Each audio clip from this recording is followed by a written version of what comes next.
कालच्या पडझडीनंतर भारतीय शेअर बाजार आज सावरला।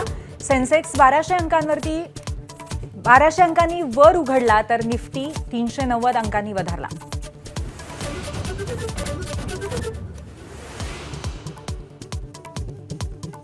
आशियातले शेअर बाजारही सावरले। जपानचा निक्के, दक्षिण कोरियाचा कॉस्पी निर्देशांक वधारला। न्यूझीलंड, ऑस्ट्रेलियातील शेअर बाजारही सावरले।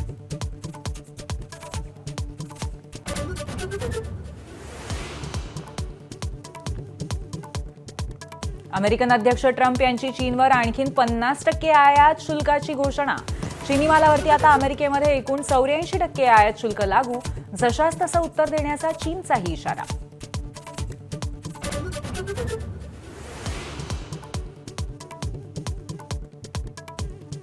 रिझर्व्ह बँकेच्या व्याजदरामध्ये आणखी 0.5% कपात करण्याचा तज्ज्ञांचा अंदाज। उद्या द्वैमासिक पतधोरण जाहीर होणार।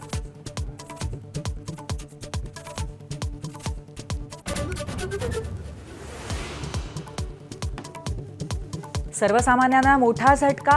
आजपासून घरगुती वापराचा गॅस 50 रुपयांनी महागला। उज्ज्वला योजनेतील सिलेंडर्सही 50 रुपयांनी महागले।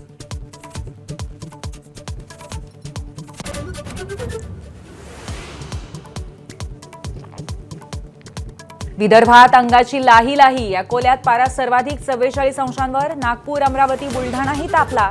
पुढचे 2 दिवस उष्णतेच्या लाटेचा इशारा।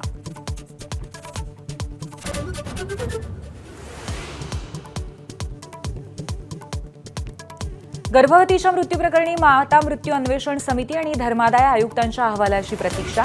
निष्कर्षानंतर कारवाई संदर्भात निर्णय होणार।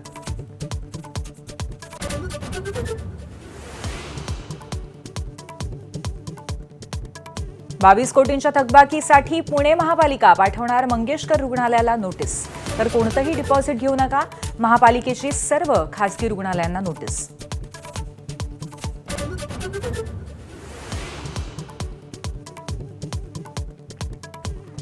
परभणीतल्या सोमनाथ सूर्यवंशी मृत्यू प्रकरणाची आज पहिली सुनावणी। दोषी पोलिसांवरती कारवाईसाठी कुटुंबाची याचिका। औरंगाबाद खंडपीठामध्ये प्रकाश आंबेडकर मांडणार बाजू।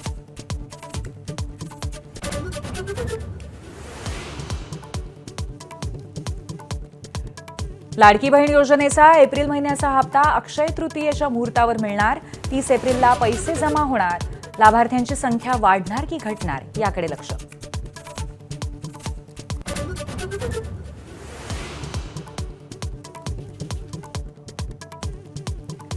अहमदाबादमध्ये आजपासून काँग्रेसचं 2 दिवसांचं राष्ट्रीय अधिवेशन। 64 वर्षांनंतर काँग्रेस कार्यकारिणीची बैठक गुजरातमध्ये।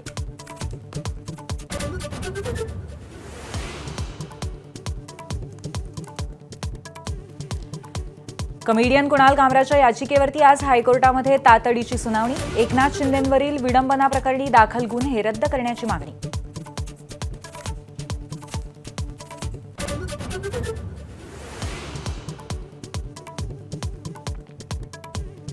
आकाशवाणी आमदार निवासात राहणाऱ्या चंद्रकांत धोत्रे या 61 वर्षीय व्यक्तीचा मृत्यू। वेळेत रुग्णवाहिका उपलब्ध झाली नसल्याची माहिती। पोलिसांच्या गाडीतून उपचारांसाठी नेण्याची वेळ आली।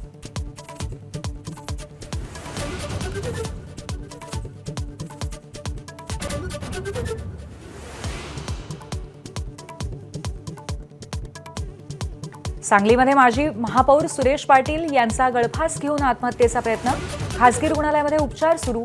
विश्रामबाग पोलीस ठाण्यामध्ये घटनेची नोंद।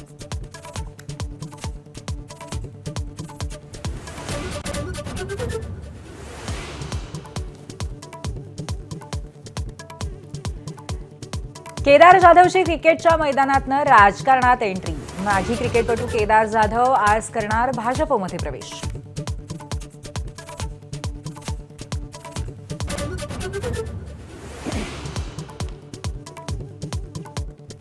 आयपीएलमध्ये घरच्या मैदानातच मुंबई इंडियन्सचा पराभव। रॉयल चॅलेंजर्स बँगलोरची मुंबईवरती 12 धावांनी मात।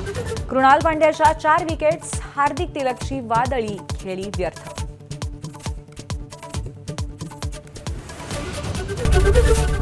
एबीपी माझा, उघडा डोळे बघा नीट।